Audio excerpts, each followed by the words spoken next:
Helldivers 2 is a home run and a potential game of the year. It's intense, it's funny. Hold on a second, I gotta reload my gun. Oh, what happened to me? And it's challenging. All while being stylish in the process. I'm actually awestruck at how much fun this game really is, and I think they nail just about every angle of this game, from its gameplay, audio, presentation, graphical quality. It's all fantastic. But I need to ask the question, why is it fantastic?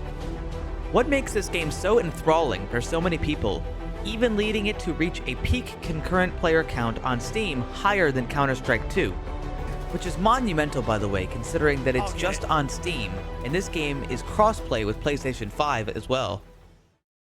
Right out of the gate, this game hits you with an incredibly campy tone. You live on Super Earth, where everyone is American, and Walmart is the cornerstone of every American household, all of which look the exact same, by the way. But Super Earth is under attack, and that's why you, a member of the Super Earth Armed Forces, enlist to become a Helldiver.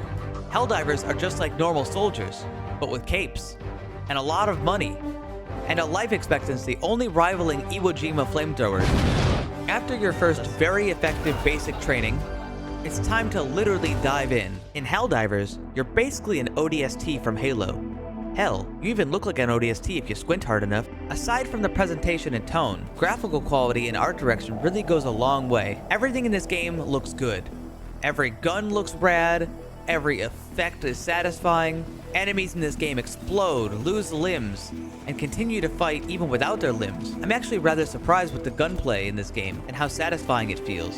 Aside from a couple balance issues like not doing enough damage, they all have great feeling, and feeling goes a long way in this game because almost everything in it feels fucking awesome. Every effect in this game is punchy and sounds great. There's also very good representation of what's happening. Like, let's say you're trying to shoot this guy. He's got a really heavy shell on, and right away shooting him with any gun you have, you're gonna see these blue sparks. And this is an extremely clear way to convey to the player that this shit ain't working.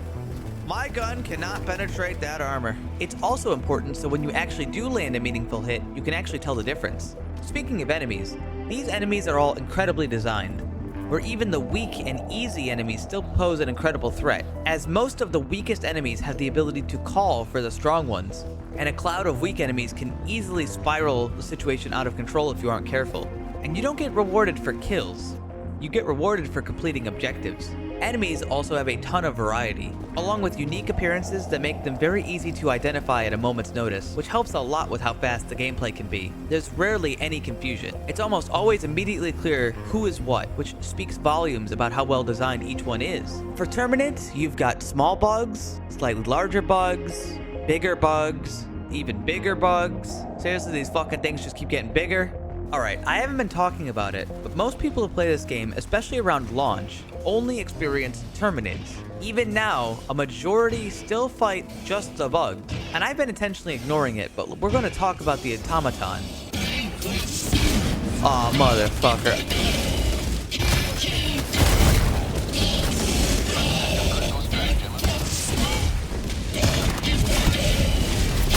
We're in hell! We're in hell! When I first fought the automatons, I actually didn't even know they were in the game.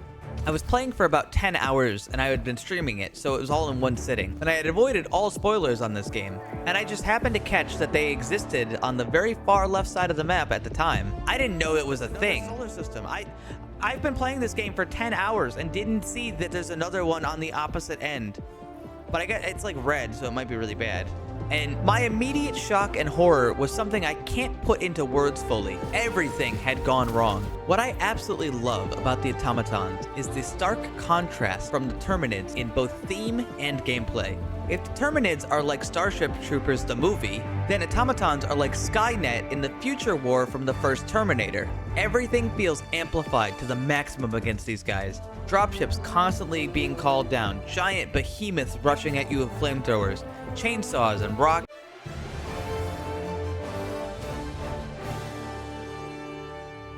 Breaking news. Attention all Helldivers. Victory is ours.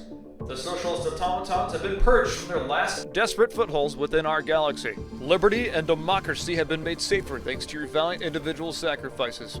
SCAF forces are quickly deploying to former automaton-controlled planets to rebuild and repurpose them for our own means.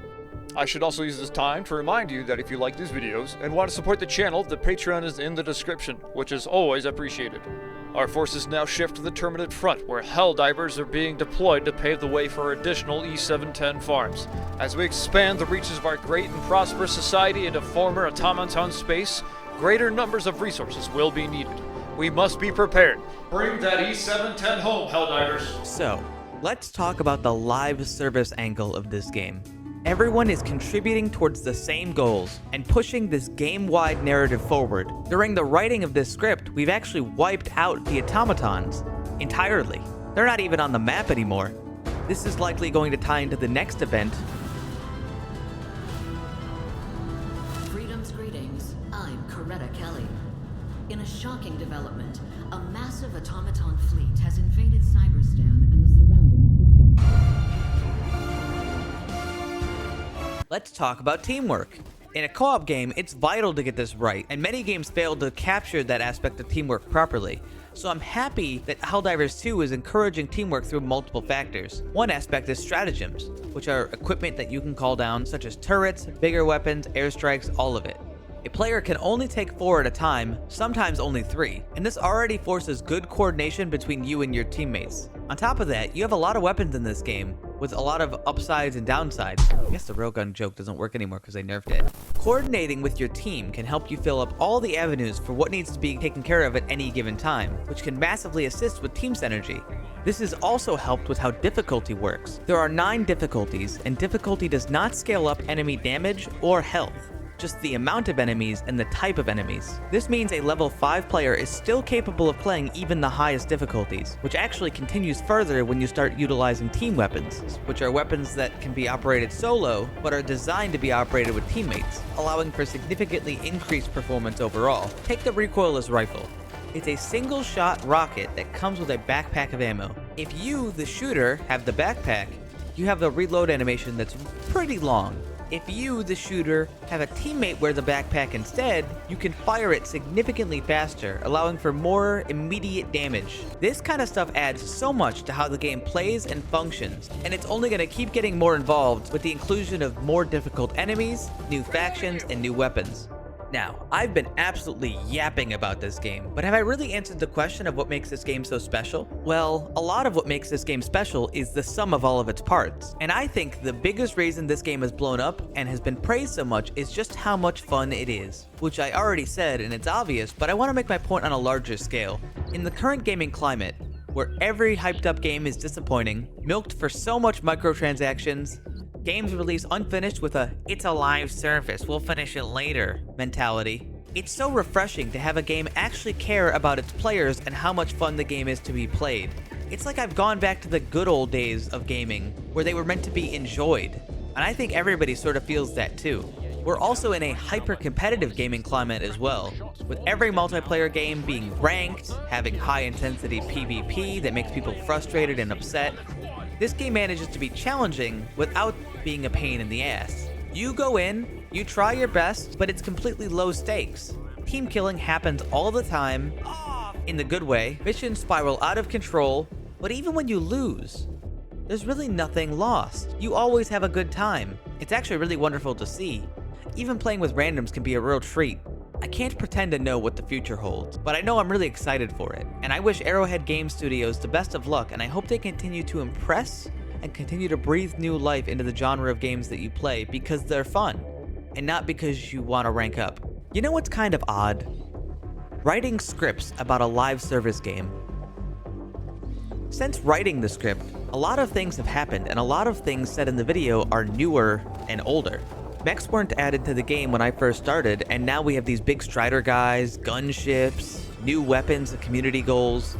It's really cool to see that I was already kind of correct about the things I said above. Helldivers 2 is an amazing game, and I really recommend it to anyone to at least try. It may not be perfect, but some good news to reassure you. Arrowhead Studios is actually an independent company.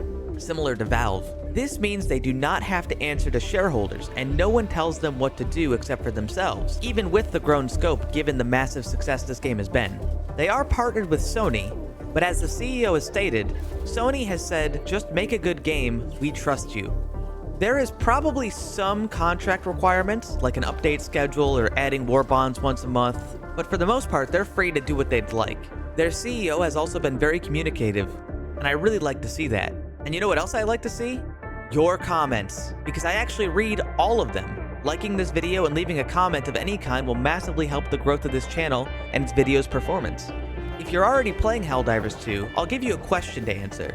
What is your favorite loadouts in Helldivers 2, as well as explain how to use it? I'll probably reply to as many as I can and give my thoughts on them. Thank you for watching. It really means the world to me. I'll have more stuff soon. Love you.